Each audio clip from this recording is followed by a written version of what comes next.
Taco Bell, a name as loaded as their nachos. On one hand, we have some of the most creative innovations in the fast food game, like the Kit Kat Quesadilla, the Cheetos burrito, or the jalapeno popper quesarito. But on the other hand, there have been multiple recalls due to E. coli bacteria outbreaks and other contamination concerns.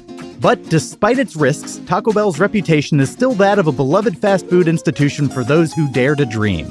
Even if it is a fever dream, Taco Bell has had some of the more interesting marketing attempts throughout the years, from a talking dog named Gidget who simply Quiero'd Taco Bell, to pushing the Federal Reserve to print more $2 bills in an attempt to market their $2 meal deals.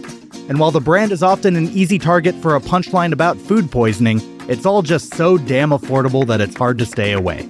And on top of that, it somehow consistently ranks above its competition in lists ranking the healthiest fast food restaurants. This week on the show, I'll be looking at how the chain got its start before growing into the juggernaut it is today, and then turning to Yelp to see what the public has to say about the one that we just went to. Stay tuned. This is the Fine Dining Podcast. Your table is ready, take a seat. The flavor of the day is mediocrity.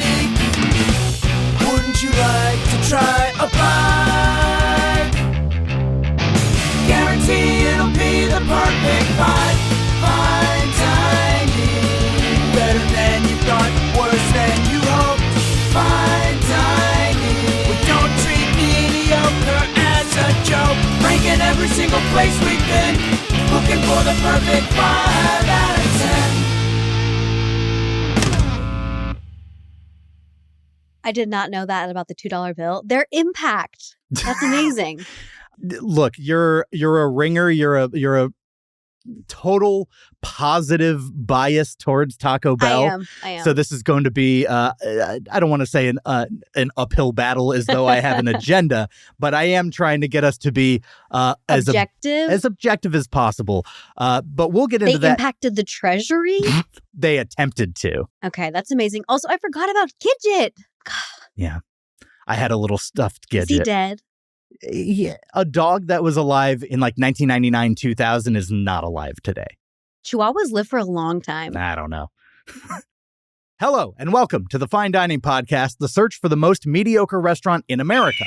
I'm your host, Michael Ornelas, and this is the show where I dive deep into the history of our favorite chain restaurants before reviewing them. The subject of this week's episode is the history of Taco Bell. And joining me today, an actress, comedian, improviser, and friend of mine who, upon inviting her onto the show, enthusiastically claimed Taco Bell as her desired destination. While I don't understand why, I yes-anded her wishes. You can see her improv team's Perks and Ladies Night performing in the Los Angeles area. It's Priya Pappu. Hello. Hi, Michael. Welcome. Thank you so much for having me to discuss one of my life's greatest passions, Taco Bell. That really says a lot, and I'm not sure. I said one of many.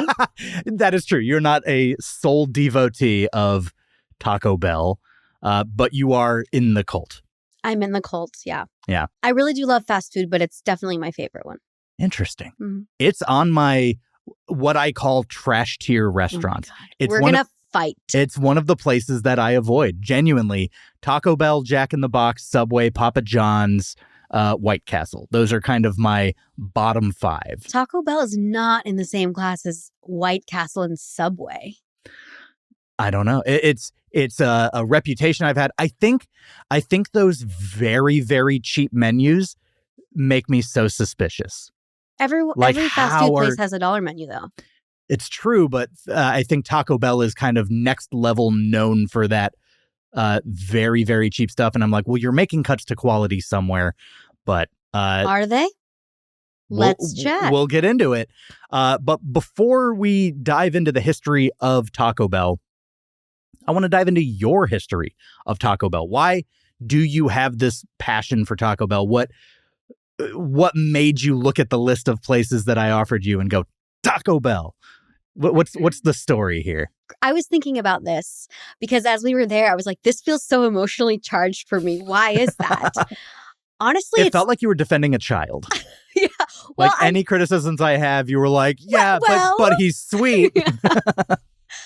Okay, so honestly, my love for Taco Bell, I think comes down to, I think the food is really delicious. Yeah. That's like really the thing. And I've always thought that. Like as a child, I remember like, I'm dating myself here, but they used to have the 2 hard tacos for 89 cents, which is like, talk about a value and a delicious value. Sure.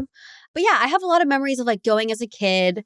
And then I think as I got into like high school, college, it kind of just became like a great like late night spot, after like a long night out. There really is a part of the market that you can corner when you decide to stay up later than your competition. Yeah. And as far as I know, like Wendy's and Taco Bell were the big 2 that early on were like, we're staying up late. Yeah. McDonald's has since joined them. Well, yeah, because Taco Bell, some of them used to be open till 4 a.m., which is like... The one we just went to, when I looked on Yelp, it says till 3 every night. Oh, really? Yeah. Good to know. Yeah. But no, like it's, when you're out all night with your friends and you're like, I'm hungry again. Something about those late night tacos really hit different. So, and then even still, now I'm more likely to go like the morning after a night of debauchery. And that has also, I think, saved my day a couple times. So, wow. Yeah, it's just like, I just think the food is good. And my history with them, I do remember as a kid, I would get like the hard shell beef taco, and that was like plain, nothing else in it. No lettuce, don't put a vegetable near me. I'm a child at this time. And it was fine, but it was the cinnamon twists that I really looked forward to. And we'd get that, but then we moved to Texas where they have real churros. Real Mexican food. Just in general, like you have Tex-Mex, and then now being in California. Listen, I want to be clear, okay? Yeah. It is fast food, and I love fast food, actually. But I don't compare it to like a taco truck or like a nicer Mexican restaurant. Very different things. I'm just saying if I'm in the mood for Mexican, I'm going to go for one of those. Sure. So Taco Bell kind of gets brushed away. And then in Austin, where I grew up, and I think throughout all of Texas, and I want to say it's in a few other states, there may be one in New Mexico, but there's a chain called Taco Cabana that I really, really liked. And that kind of became, if I want Mexican fast food, that's where I'm going. Okay. So yeah, it's been probably a decade since I last had Taco Bell. Until today, which we'll get into next week. But that's your history with Taco Bell. Do you want to know the history of Taco Bell? I would love to. All right. We're going to jump into this week's Eat Deets.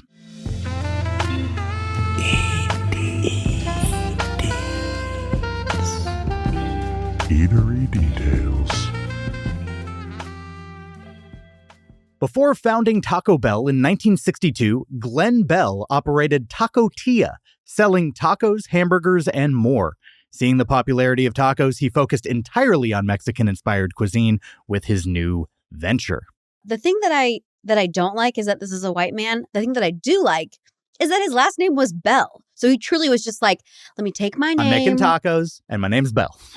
Well, it's like, I love it when someone's name is like, you need to be doing this thing. Yeah. And I guess Taco Bell, I wouldn't have, like, he could have done a lot of things with the last name Bell, but like, that's cool. That's his name. Could have been Bell's Tacos. But yeah, Taco Bell, like a bell is not a destination other than like the Liberty Bell. And that's so to be like, everyone come to the Bell is at the very least stands out because you're not used to hearing it. Yeah, it's also just funny that he was like, you know what? Fuck it. I'm really into tacos. I know I'm a white name with the last name Bell, but we're going to make it happen. Yeah. The original Taco Bell in Downey, California featured a menu that included tacos, burritos, frijoles, and tostadas for only 19 cents each. At that time, these affordable items helped attract a loyal customer base. Okay, so you said 19 cents. What year did you say this was? Back in the 60s. Okay. So, but here's the thing, the cheap pricing on their food still, I think, is why their customer base is so loyal. Yeah, I think they used to have a menu that was like, 49 cents, 69 cents, 89 cents type of thing. 69. Yeah. Nice. Taco Bell's early menu included chili burgers, which combined chili and ground beef inside a hamburger bun. They eventually were discontinued as the menu evolved to focus on tacos and burritos. I think that was wise. I'm glad they discontinued that item. Also, sorry, this is going back to earlier. I did not know that it's a SoCal. It started in SoCal. I love that. Yeah. McDonald's started out here. Oh. Taco Bell started out here. Obviously, In-N-Out started out here. Johnny Rockets. We've got a bunch. The brilliant minds of Southern California. Also, I wonder if the first location's still open. I want to go check it out in Downey. Oh, the first Taco Bell. I didn't look that up. I don't know if it is. I know the original McDonald's, there's like a big plaque there. I think the original In-N-Out is either still there or at least there's something acknowledging it, but it's not still there. I don't know. One of those things is true of one of those places. I don't know if this is the right time to talk about this, but there's like Instagram accounts that are like vintage fast food restaurants. Do you ever look at those? I love the look. I love the aesthetic. God. It's so unabashed in its commitment to its theme and what it is. And I think those times like the 50s, 60s were a little bit extra with their advertising personas, I guess. Taco Bell has like the pastel, like ombre coloring, and some of them have like the sunroom type thing. Like if you look at like a 60s, 70s Taco Bell, what I wouldn't give to just kiss in a sunroom of a 60s Taco Bell or anything. But you know what I'm talking about, right? Like the sunrooms. Yeah. Like Wendy's would have them I was too. going to say, Wendy's still kind of, some of them do.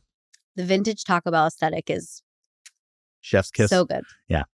All right. The Bell Beefer was a hamburger bun based meal on Taco Bell's menu from the mid 70s.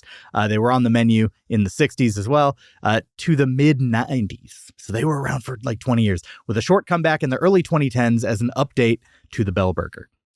Recently brought back as a short addition to the dollar menu in select restaurants in 2012, it has been very popular in the San Francisco metropolitan area. Do you know of Chain? BJ Novak's chain restaurant, upscaled chain restaurant pop-ups that he does around LA. Oh, I've heard about this. So I went to one of the events. It was called the Comebacker or something like that. And they were making 4 items that were expired. Okay, that's fun. Expired makes it sound like a health hazard, which would be authentic to Taco Bell. Zing. You're spinning this narrative, and I'm not. I'm seeing what I see, and I'm talking about it. You're trying to make Taco Bell like not unhealthy. What's the word I'm looking for? Like unsanitary. Fast food chain. Don't worry, we've got facts that I've got the receipts for you. Anyways, so Chain did this event, and they brought back the Bell Beefer was one of the things that they did. And let me tell you, it doesn't need to be around anymore. Oh my God, my whole face when you were saying that fact was like. Because it's not why anyone's going. But I just feel like he was like, look, I'm a white man. What do I know and love? Burgers. Hamburgers. Exactly. Yeah. So he's like, let me put a bun and a burger. Like, no. That needed to be nowhere near Taco Bell. Yeah. The first Taco Bell location had a walk-up window, fire pits, and live mariachi bands. Customers enjoyed their food outdoors, giving the restaurant a festive, community-oriented vibe. Honestly, exquisite. Right? They should bring that back. You lived in Tennessee, right? Yeah. Do you know that there is a 2-story Taco Bell cantina in Nashville that has live music every night of the week? Okay, this is a new thing, though. That was not there when I lived there, because I don't know. Yeah, I think it's new, but I can't wait to know. Live music every night. To be fair, every bar and restaurant on Broadway in downtown Nashville has live music. That's like kind of the thing. But that's awesome. I want to go to a Taco Bell with a mariachi band. That's amazing. That sounds so fun. Also, I don't know how to do this, but you got to put a picture of our boy Glenn Bell. He doesn't look like a real person. He looks like a character in the game Monopoly or Clue. He looked like Mr. Peanut asked to be a real boy. Yeah. Yeah. He needs a monocle. He does. But what a vision for business. The Bell Beefer. Honestly, Glenn Bell can get it because of his contributions to society. Oh, wait, look, when he was young, he was kind of cute with a sombrero on. God, that is just the whitest photo that's ever existed. I have a very specific I'm going on a tangent. He's fine. You have a specific type? Are you saying you're crushing on Glenn Bell a little bit? A little bit. Yeah. Because of his brilliant mind. Okay. And appropriation. I don't like that, but... But, I'm willing to look past some things. I'm willing to look past it because of all of the joy that he's brought me. Yeah. PepsiCo acquired Taco Bell in 1978, later spinning it into Yum Brands in 1997. This acquisition also included fast food giants KFC and Pizza Hut. Okay, this is all making a lot of sense. That's why I can't get a Coke at Taco Bell. I remember when Star Wars, I want to say episode 1, but it may have been, do you remember in like elementary school, they re-released all the original Star Wars movies in theaters and it was like a big craze? Yes. You're like 3 years younger than me, so I imagine this affected you too? Mm-hmm. I mean, it affected, I remember it. It did not affect me. That's what I mean. Like it was a thing that occurred. Changed my life. I remember that there were like promotional, I want to say like little pogs or something like that. Oh my God, pogs. That were at KFC, Taco Bell, and Pizza Hut. And you had to go to all three to collect. I don't think they were officially pogs, but like they were these little round things that had all the different characters on them and you could go around and collect them. Mm-hmm. I feel like I distinctly remember that. And if not, my brain is making it up. I just accessed a lost memory of, we had little pog holders. I guess we all did. Yeah, but like the tube. Yeah. The little Pringles can. But like a really small one. And it Yeah. was green and we used to put our pogs in there. Wow, pogs. I remember. What would you do with, would you flip that? What would you do with them? Well, I was too young to like actually play with them the way they were intended. I think it's like it was kind of gambling where like you and someone else would put your pogs up and then you'd throw like a slammer down or something. And however many you flip, you get to keep. Oh my God, yeah, a slammer. I remember there was a pog in my brother's collection that I forget what it said, but the word hell was in it. And I was like, this is so edgy. So hard. Yeah. Yeah. Cause and it had like a skull and I was in elementary school and I was like, I don't think he's allowed to have this. I wonder what the Taco Bell pogs had on them, like just like a beefer burger. Is that the what Bell Beefer? The Bell Beefer. Yeah. Bell Beefer is a wrestler's name. Like it needs to be a wrestler's name. Sure. Bell Beefer. As a giant wrestling fan, I would approve. And coming down to the ring, weighing 346 pounds, it's Bell Beefer. You already know the Bell Beefer. Yeah. Taco Bell was the first fast food chain to hire women as managers, valuing diverse leadership. Former director of operations John Gorman recalled that at the time, most fast food managers were men. Okay, so from now on, every time you say something bad about Taco Bell, you're not a feminist. Okay. So. Okay. Yeah. Okay. Are you a feminist? No, well, I guess not. No. I guess not. Didn't expect that. You thought I'd say yes, and you were gonna flip it on me. But if I own it, but on the real, fuck yeah, that's awesome. Yeah, Glenn Bell. Well, this was John Gorman. John Gorman. He can get it too. Let's find his sombrero picture. I'm sure it exists. I'm sure it does. In 1996, Taco Bell joked about buying the Liberty Bell for an April Fool's campaign. The prank caused outrage before the company revealed it was a hoax and then donated $50,000 for the bell's upkeep.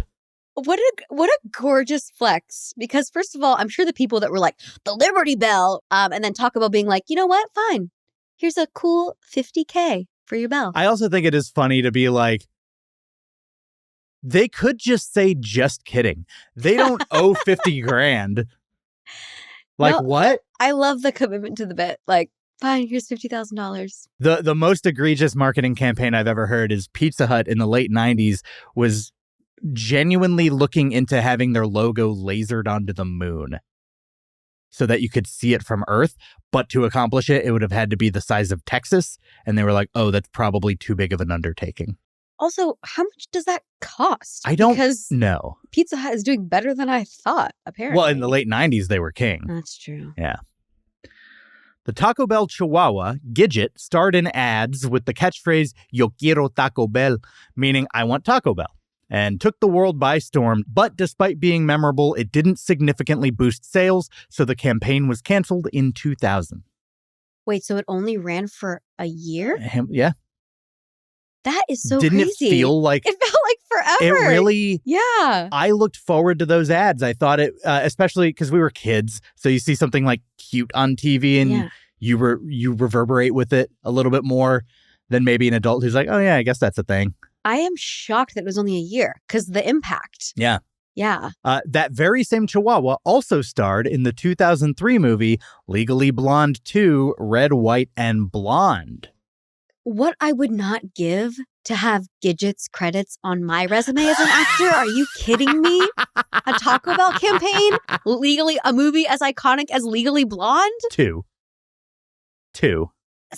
Nonetheless. No, let's not pretend that there's not a gap between those two in quality. let's not pretend I wouldn't kill to be in a Legally Blonde sequel of any number. Valid. It's hard out here. Legally Blonde 6 direct to DVD. I'm in. And no one's making DVDs in 2025, so. Stream it online. I'm in. Yeah. In 2008, 50 Cent sued Taco Bell for using his name in an ad campaign without permission.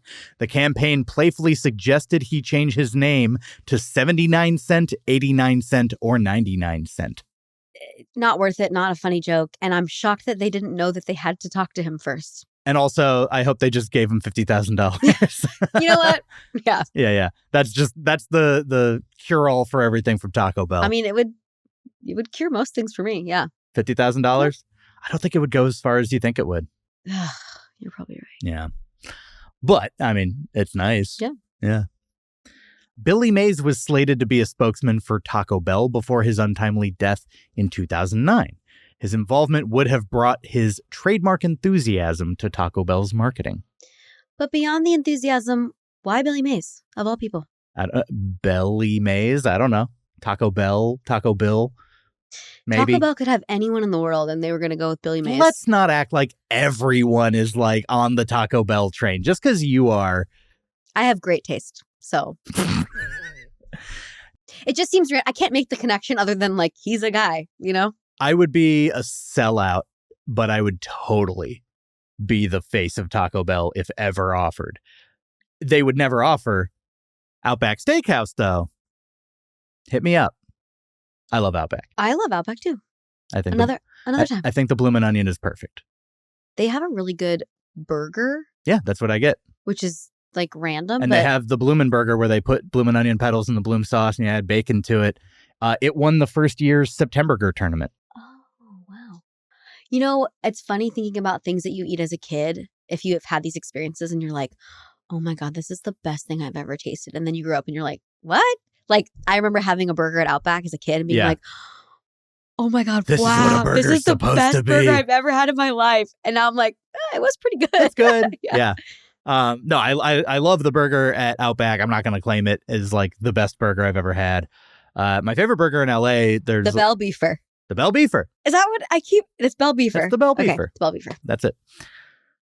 Taco Bell petitioned to revive $2 bills in 2010 to promote its $2 menu. The Federal Reserve did not take the marketing stunt seriously despite public attention. I think it's amazing that they just like called up the Reserve and they were like, hey, here's a fun idea. And they were like, how did you get this That's number? literally just corporate lobbying. You're like impressed that they're lobbying. Corporate lobbying is impressive to me. I mean, the fact that it works. Or sometimes it doesn't work. But I think that's cool. They should have said, like, what a way to make the Public Reserve like hip. Like, no. Yeah, because like people. No young people are healing on up to the Federal Reserve. You don't buy $2 bills. You go to a bank locally and trade them out.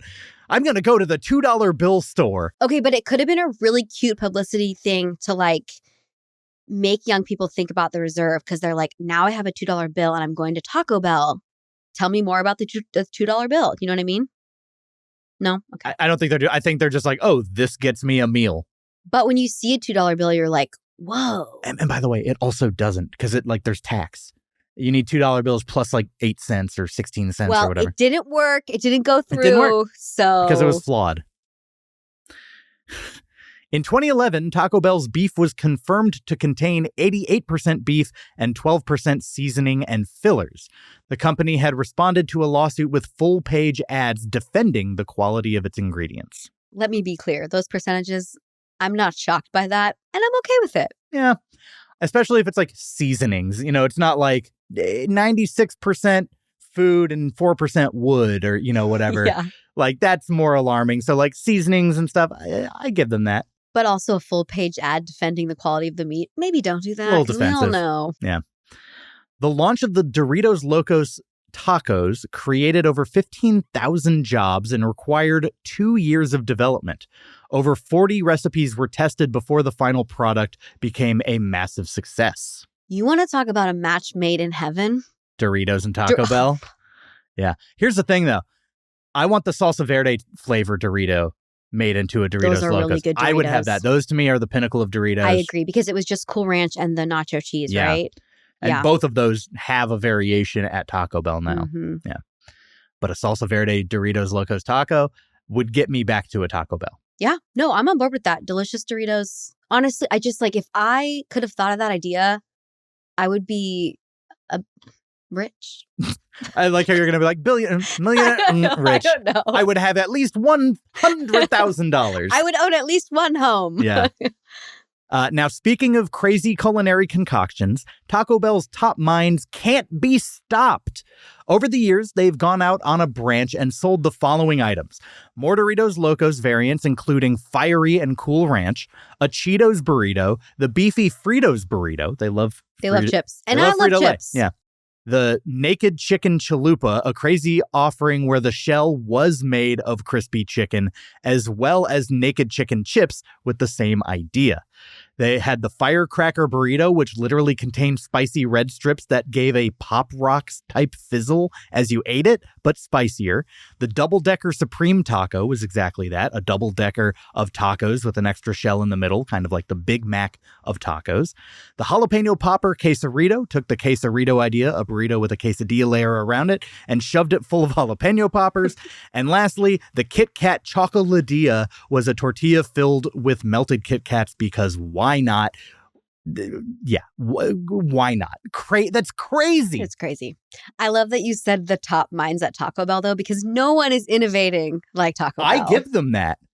Although the like spirulina hot dog at IKEA jumps out. Some of the stuff they've tried at Shake Shacks. There's an innovation lab in New York City for Shake Shack. So, there's others out there inventing, but Taco Bell, they're the ones, number one, that are known for like, fuck it. I know that this is like an SNL sketch, so this is not a hot take, but Taco Bell's whole thing is like, we take this thing and we put it in this thing and we wrap it in this thing and we have an outer shell. So like that's half of the things you just listed are just this thing inside another thing, which okay. Yeah, but it's just wild because there are no standards of what they will or won't try. Yeah. So. I love that about them. Taco Bell's upscale spinoff, U.S. Taco Co., opened in 2014 but closed within a year. The restaurant struggled with pricing, food quality complaints, and a failure to obtain a liquor license. Go figure, a Taco Bell spinoff struggles with food quality complaints. I was shook because I was like, I've never heard of this before, but it only lasted a year. I don't know what I was doing at that time. But yeah. You know what? Taco Bell, we don't want an upscale thing. That's not why Yeah. I think that was fun. Yeah. What you just described almost sounds like the cantina concept. Yes, but not upscale. with the alcohol. With alcohol. Yeah. Although some of the locations, like we talked about the one with the mariachi band, and you showed me the picture of the one, where was it? Half Moon Bay. Half Moon Bay is On a the gorgeous Taco Bell It's like a surf location. shack. Yeah. Taco Bell has positioned itself as a top fast food chain for health-conscious customers, offering customizable menu options. The company has reduced sodium by 15% since 2008, aiming for a 25% total reduction by 2025.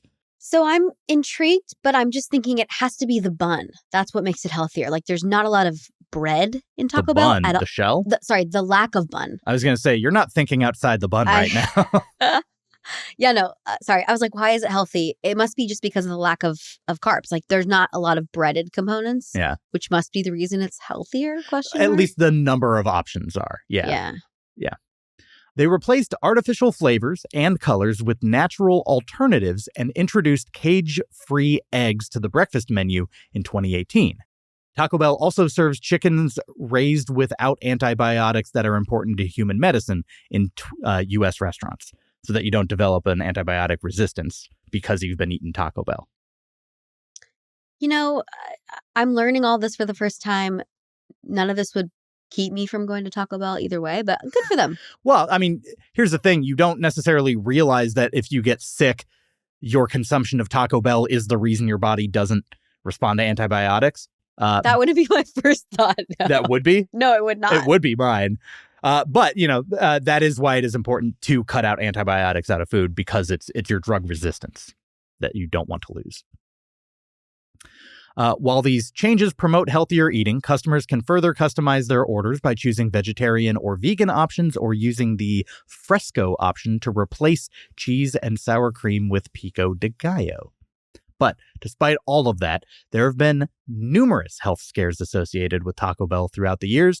E. coli outbreaks have hit the brand on multiple occasions, leading to recalls of onions when they were the culprit in 2024, lettuce when it was responsible in 2013, and green onions when they were assumed to be the source in 2006, even though that was later discovered to be their lettuce. Despite this, green onions have never returned to the menu. So they had E. coli so bad they got rid of an ingredient that wasn't even responsible and still never brought back. No, I think they got rid of green onions because it just didn't fit the vibe. I think that they didn't need them. To me, tacos and green onions are such a good combo. I love green onions. I wonder if that's more of like a Texas thing. Loving green onions? Or just having green onions on your tacos, because that's not like the first thing I think of it as a California thing. Like when I think of like... Are we talking about like scallions? Yeah. Okay, yeah, I don't... Like pulled pork salsa verde with like some green onions on it, to me sounds delicious. Carnitas, I guess, not pulled pork technically, but yeah. Yeah, maybe carnitas, okay. Yeah. In 2019, ground beef was recalled because people were finding very hard and dangerous metal shavings in their menu items. 15 years prior, in 2004, ground beef was recalled after people were complaining of finding hard plastic in their food. Beef should be soft. Yeah, that's wild. I can't carry the weight of all of Taco Bell's aggressions over the years, but you're not supposed to find an actual bell in your food.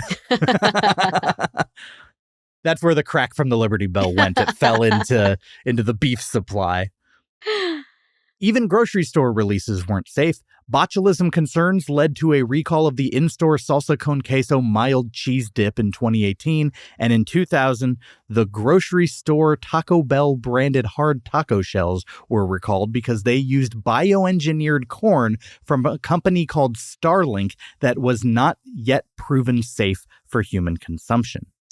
I hate to victim blame here, but why are you buying Taco Bell products at the grocery store? Okay. Instead of just going straight to the source. There are so many. Eating metal in your tacos like the rest of us. There are so many chain restaurants, fast food and casual dining alike, that do sell knockoff versions in the store. It's smart from like the business standpoint, but like, who do you know that actually buys these products? A lot of people buy the White Castle sliders. A lot of people at the grocery store. Yeah, a lot of people like the patties. Yeah, well, like they have the full. They're just like microwave. Yeah. Like they're the same quality as the restaurant if you're doing White Castle in store, because White Castle sucks. CPK has their branded pizzas. Oh, that's different. Marie Callender's has pot pies and dessert pies. Yeah. So I mean, a bunch of On the Border has tortilla chips that you can buy. Oh yeah. So there's a bunch. In 2013, European markets recalled beef after horse DNA was detected in their tacos, denting the company's reputation in the region.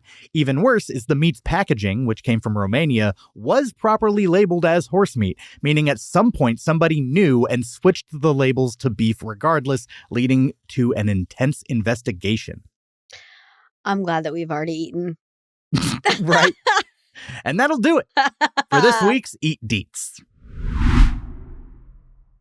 Priya, you've just heard about everything that goes into building a successful restaurant brand from the ground up, and you've obviously eaten at restaurants before. The next few minutes are all about you and your vision for a themed restaurant, a chain dining experience of your very own. This is the restaurant of your dreams. Sing line 2 of this intro song. Mine involves teenies and weens. The best damn eatery you've ever seen. This is the restaurant of your dreams. All right. Priya, what I'm going to ask you to do is to tell me all about a restaurant concept that you yourself want to see in the world. It must be practical, delicious, memorable. 3, 2, 1, go. Okay. I love this question. My restaurant idea is very simple because we're only going to have 2 items. Okay. We're going to serve martinis and corn dogs, and it's going to be called Teenies and Weenies. This is what I came for. This is what I signed. Okay, so that's all they serve. All we serve. What an odd combo. No. It's a perfect combo. Okay. So it's 2 perfect items served together. I do think it's like a perfect meal. So you have a corn dog we all know and love, and very important that the corn dog is just kind of like one you were served in like elementary school. Yeah. Because I think also the novelty of this restaurant comes in how hard it is to find these two items in the same place. Yeah. But I'm telling you, it's a perfect meal. Skeptical, but I'm on board to letting you speak your piece. Okay, so I've had corn dogs recently where it's like the breading is too thick or like the Yes. hot dog is too thin. I will say the ratio is so yes. important of the like cornmeal, cornbread type Yes. situation to the dog. Because when I want a corn dog, I want a primarily meat forward bite. I want to feel like I am eating a meaty thing, not a bready thing that has like a meat flavor. Yeah. Yeah. No, agreed for sure. The ratio is very important. I also like it to be crispy. So we'll have a deep fryer, obviously. Yeah. Just like a perfect corn dog. You know when you have it and you know when you have a bad one and you're like, ugh. Yeah. When you have a good one, perfect bite. Okay. So you walk in the doors. What do you see? Is this like a sit down restaurant like a Chili's? Is this a walk up window? Is this a fast food drive through only situation? Oh, I think we're going to have a walk-up window, some small seating inside, a couple little tables outside. Mm-hmm. Yeah. What's the decor? It's got to be pictures of corn, like nice pictures of corn dogs and martinis, or maybe even like a painting of like a Andy Warhol style martini glass, but instead of like one of the little swords through an olive, it's a corn dog. It's a corn dog. You know, honestly, I have to say what I'm picturing in my heart is truly like hot dog on a stick. Yeah. Like in West Hollywood, but it's teenies and weenies, kind of like a little bit of a retro vibe. Yeah. I went there hoping I could have my martini and corn dog combo. Couldn't have it. Was really disappointed. That's when I was like, you know what? I'm going to start my own place. I'm going to call it Teenies and Weenies. Yeah. And I'm going to debut it on the Fine Dining podcast. Well, so talk to Taco Bell. First. Maybe they'll give you a $50,000 startup cost. Yeah. Right. Yeah. Oh, and then the martini. But you have to be willing to serve Pepsi products as well. No, I think honestly, Just two the two items things? is perfect. Yeah. Because people are confused and, you know, it's indecisive. You make the decision for them. Yes. It's like the paradox of choice. Do you have to get both? Like if I don't drink, can I go in? Do they have virgin martinis? Do they have, is that a thing? Do people, I know. Sure. That looked like it had so much disdain. I don't think it's like something you're a boy. No. I don't think it's something that people order, but you can make a non-alcoholic martini with substitutes. You don't have to get the combo. You can get one or the other. Okay. And although I'm hesitant, I want to say you have to order a dirty gin martini and that's your only option. But I understand your martini order is a very specific and polarizing topic. Precious thing. So in that case, we will serve them with a twist. Yeah. We will serve them with vodka. Now, what kind of meat are we talking? Is this like hot dog meat? Beef. Is this turkey? Is this beef? What's the slogan? Oh man, I didn't think you were going to ask me beyond the name, which is Teenies and Weenies, which is perfect. Honestly, if the name is Teenies and Weenies and then below it in quotes it says Teenies and Weenies as the slogan. Or Teenies and Weenies, what more do you needies? Yes, there you go. That. Because truly it's a perfect lunch. Breakfast. You sound like a 23-year-old college boy. That is what this is. I just I think the reason I'm so passionate about this cause is because it's the perfect combo and it's really hard to find. Yeah. Because places that serve corn dogs. Have you had these two items together before, or are you assuming? No, because I haven't been able to find them together. You haven't even done the R&D. I love them both separately so much, and I know that they will be the perfect combo. Okay. And the reason I haven't done the R&D is because if you go to a place that serves corn dogs, you can't order a martini. And if you order a place that makes you a good martini, you can't get a corn dog. There's a gap in the market. Get a Stanley cup, fill it with a martini, and sneak it into a hot dog on a stick so you can at least experience it, like give it a trial run. You might find that there's something about them that clashes. You don't know. You haven't done the R&D. No. It's just impossible. A dirty gin martini and a corn dog, done. You at the very least kept your conviction despite my pushing, so I respect it. My only reasons were it's perfect, it's good. But you stayed steadfast in your ways. Once you heard Teenies and Weenies, you were going to be so blown away that you were going to be like, no further questions, I'm in. Look, we've got a segment to fill. I know. I didn't think about the marketing and branding materials. Retro, definitely a little bit of a retro vibe. Yeah, maybe kind of like a retro fair kind of theme, which is literally a hot dog on a stick. One-off, a pop-up? Is this a chain? Is this nationwide? We'd taken the world by storm? We're going to start with 2 locations and go from there. LA and New York? Yes. Yeah, of course. All right, Priya. Oh, yep. Ask any girl you know. This is, like girl dinner and girl lunch is like a thing. Yeah. It's that. You can also get a side of like 3 grapes. Yeah. Yeah. Right. All right, give me the theme song one more time. Literally just "This is the restaurant of your dreams" into your camera with me. Wait, just say this. This is the restaurant of your dreams. Okay. Right. This is the restaurant of your dreams. Thank you for sharing that, Priya. Now that I know everything you think a restaurant should be, I want to turn to Yelp and see what others expect from a restaurant, specifically the Taco Bell that we went to in this week's Yelp from Strangers. We need a little Yelp, a little Yelp from strangers. A 1-star, 2-star, 3-star, 4 or 5. So get a little Yelp, a little Yelp from strangers. A little Yelp. Give us those complaints while you literally whine and die. Yelp! I am so excited about this segment because this is something that I do on my own for fun sometimes. Oh, hell yeah. People are wild. They are. This is Yelp from Strangers, our segment where we turn to Yelp and read out our favorite 1, 2, 3, 4, and 5-star Yelp reviews of the very restaurant that we dined at. Priya, do you mind if I start us off with the first review? Please.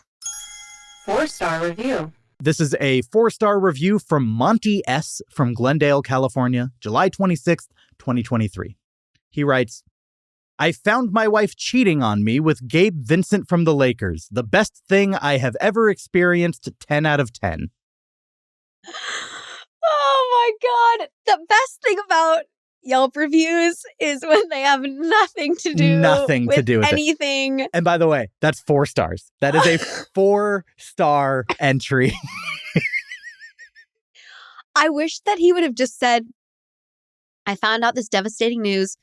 I don't know who Gabe Vincent is. He's a pro athlete, so, that sucks for him. I wish that he would have said, and then I ate a chalupa, 4 stars. Like, what? No, so here's the thing. I did a deep dive into this guy's Yelp because I saw this and I was like... Oh, he writes joke reviews. That must be a thing, right? So he's written 7 reviews. The first one was a genuine review of like a Persian restaurant that he had gone to. Then this one, the same day. And then like one a month for the next like 5 months that were all jokes. Like, went to McDonald's, found 2 POWs in the back, won't come back. Or like he did another one that was like 5-star for a different Taco Bell. He was like, it was great. Makes me miss my family, or like they were all like dark humor punchlines or whatever. I appreciated the profile. He made me laugh really hard. So it's a great review, but I don't think he actually caught his wife cheating. 1-star review. I'm going to keep us going with a 1-star review from Greg F. in Los Angeles, California. Great. Act like you're Nancy Reagan and just say no to this Taco Bell. Uh-huh. The man working the drive-thru did his best to become physically intimidating. At one point, he took off his protective gloves and acted like he would lunge out of the drive-thru window and into my vehicle. I love how wide your eyes are getting upon all this new information. His behavior and tone were completely out of control. I sincerely hope he finds a different line of work that doesn't mentally exhaust his patients. Tonight's incident was completely avoidable. During the last several weeks, my order has been given to me incorrectly 3 times in a row. So tonight, I rip open the sealed bag to find that yet again, things are drastically wrong. I politely let the man working the window know that I didn't get 2 out of the 3 items I ordered. He shut the window and went to work on getting things corrected. I then tossed the bag that held 3 burritos, I ordered 1, on my floorboard. He abruptly comes back to the window and instead of handing over the correct items, he demands all 3 burritos back. Yep. Okay. Which I'm with this person in that, what are you going to do with them? That is what comes next. But at the same time, like, just let me have them, At some point, there's accountability for the mistake on behalf of the restaurant. So I am with, what's this person's name? Greg F. Yeah, I'm with Greg F. so far. Yeah. So he demands all 3 burritos back. Okay. But I say, you want the burritos back? You can't reuse them, so what's the point? You will have to throw these away. While reaching down to retrieve the bag, I go on to say mistakes have happened several times in just the past several weeks. This is where I'm splitting off from Greg F. That has nothing to do with this location or this Taco Bell or this person working. So save your personal history here. Oh, I hadn't complained until the most recent incident. I just bore the burden. I do think it was this Taco Bell each time. Okay. I just bore the so go to a different Taco Bell. I just bore the burden and let them steal my money and accepted the incomplete orders. And you keep on going back because the food is that good. Calm down. This is the point where he becomes aggressive, telling me he didn't mess the orders up and demands the burritos back. Obviously, I'm pro Taco Bell. I'm like kind of impressed that this person working even cares. Yeah. Because it is rare that you have any experience other than, okay, whatever. Like, it's not. Wait till you see where this goes, though. At this point, I'm over it. I'm feeling so disrespected by the tone in his voice. I grab my credit card and ask him to just refund my money. The food is no longer necessary. I won't spend my money just to be disrespected. Instead of acknowledging anything I've said, the man continued making demands on me and insisting that I hand over the bag. Was he recording this conversation? Because he has it word for word, for word. He hired a transcriber. I say, you can have the bag back when I get my money back. A power struggle continues, and I'm told, no. I drop the bag outside my window and let it hit the ground and insist that I immediately get my money back. Why not just hand him the bag? Yeah. That's crazy to me. That's where it's like, yeah, he's in, like, ready to get into some shit. Yeah. I'm dropping the food on the ground in front of this man's face as a power play instead of just handing it to him. Greg F is not reasonable. Greg F is living for the drama. Yes. And honestly, he should write a show for HBO. I would watch it. The Drive-Thru Based coming to on Apple this TV. script alone, yeah. Due to my response, the man removes his gloves and tries to intimidate me. I let him know that he will not be getting physical with me. I go on to say I no longer have any food and I want both my money and my receipt back. His response, drive off. Damn. You're not getting a refund. Cold-blooded. You're not getting your receipt back. Then he slams shut the drive-thru window. Honestly, if someone slams the drive-thru window in your face, it's hard to, you gotta go. Like, no, you're going inside and escalating. I continue to sit in my car and refuse to leave without my money or receipt. So now everyone in the drive-thru behind you is also angry at you. Cool. Yep. This goes on for about 5 minutes. During this time, he opens and closes the window, telling me I have to leave. He tries to gaslight me by saying I threw food at him and called him a liar because he saw I had multiple burritos. My mind is just like, what is it like to be dating Greg F?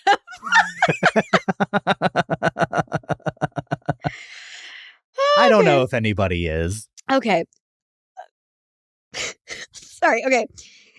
He tries to gaslight me, tells me I have food, multiple burritos. Sorry, my man. Not going to take the rap for your bad behavior, poor judgment, and inadequate ability to de-escalate issues. Yeah. He's trying to get us back on his side by saying, so I'm like, cool. I said, sorry, my man. Yeah. He only has one line of his own bad behavior of like, look, so I did throw it on the ground, but like other than that, look at all this other real estate I'm spending to tell you about how this guy was a jerk. You could have simply given me my order and politely asked for the incorrect items back. If you had asked for the incorrect items back when I first let you know of the issue, I would have handed them over. If you had given me the correct items, then asked for the incorrect items back, I would have handed them over. Instead, you shut the window on me and then chaotically make demands of me. Your behavior was aggressive, argumentative, and arrogant. So now this is a personal attack on this man. Yeah. Did you have plans on reusing the burritos after I had touched them? Not a great idea while we all suffer with COVID. Yeah. Simply letting me have the extra food would have went a long way in making up for the several mistakes your crew had made during the past several weeks. I thank you, though. I will never go back to Taco Bell, which works for my goal of eating healthier. God, this is so classic. It's like, you made me do this, but it's actually good for me. Yeah, so yeah. Thank you. You can't fire me. I quit. Exactly. Yeah. I just kept going back so I could have one last steak quesadilla, which had one not for the road. been given to me the last 3 times I ordered it. Yeah. What a journey. Wow. What a journey. What a journey. Thanks, Greg F. Did you like those 2 reviews? You can get 3 more of them over on my Patreon. That's patreon.com/fine-dining-podcast. But not only do you get extra Yelp reviews, you get an exclusive fine dining episode every single month. I've recently done Ivar's, which is a seafood chain up in Washington. I did Dick's Last Resort, a place that's known for its rude service on purpose. And for January, I covered Dan's Hamburgers, which is literally my favorite burger on the planet. It's a small chain in Austin, Texas, and I get to gush about it. So go check that out. That's patreon.com/fine-dining-podcast. I appreciate your support. Back to the episode. Hi, Fine Dynamaniacs. This is Vivi Nguyen. I've been on a couple episodes of the show before, and Michael has asked me to read from the Discord server a listener-submitted What's Going On Over There? What's going on over there? What's going on over there? Should I worry? Should I care? What is going on over there? This story comes from Discord user The Theater Lover. She writes, in college, we had a we need to talk Denny's amongst our friend group. For context, I liked a guy, we'll call him Mark for this exercise, in an acting class. Mark liked my best friend. She wanted to try and get Mark and I together. That's a good friend. We were a trio doing everything together for a solid couple of months. One night, he and I finally got together, and I was like, this is what I've wanted. Next night, at 11 p.m., I get a text to meet him at the Denny's, near Del Amo Mall for any SoCal people who know the landmark. This was 2001, so I'm assuming it's still around. I thought we were going to hook up again.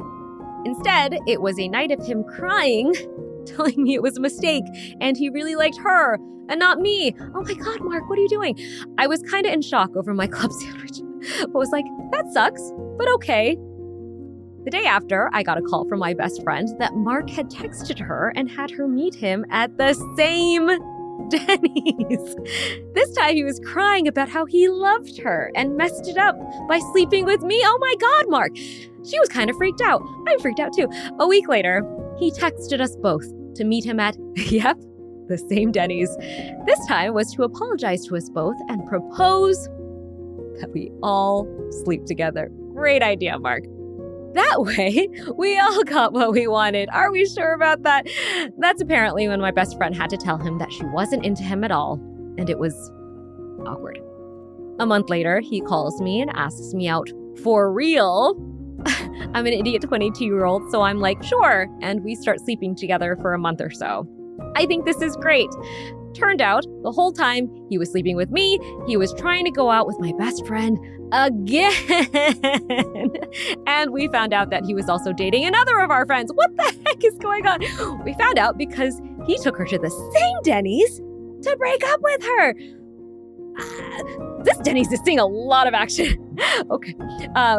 We still joke about it, even though I'm not living in SoCal anymore. When we have something important to call about, we always ask if this is a Denny's-worthy call. Oh my God. I have no words. I'm really glad that you seem to be rid of this Mark and his obsession with this Denny's. That's it for her story. Come join the Discord to tell your own, and they may end up in a future episode. The link for that is in the description of this episode, as well as the Fine Dining Podcast website. And that is, in fact, what's going on over there. What is going on over there? And that's part 1. Stay tuned next week as we give our thoughts on eating inside the aforereviewed Taco Bell.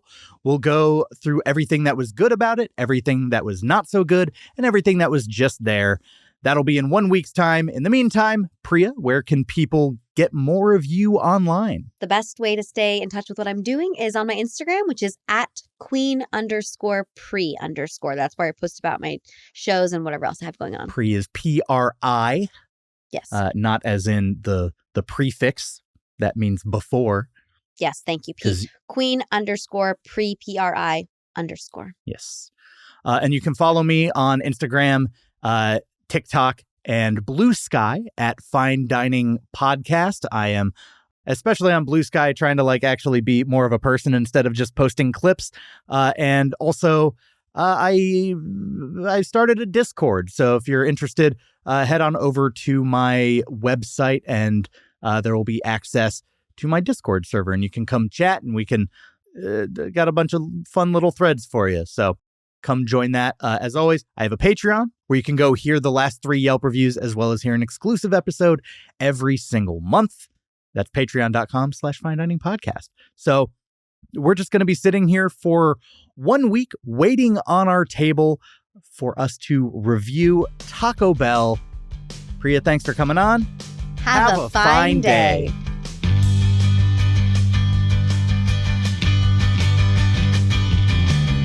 Waiting on our table. The step is done and we had some fun. Now we're waiting on our table, waiting on our table. Join us next time, we're stuck in line. Waiting on our table, waiting on our table. We're so hungry, tummy's grumbling. Waiting on our table, waiting on our table. We gotta continue our search for mediocrity.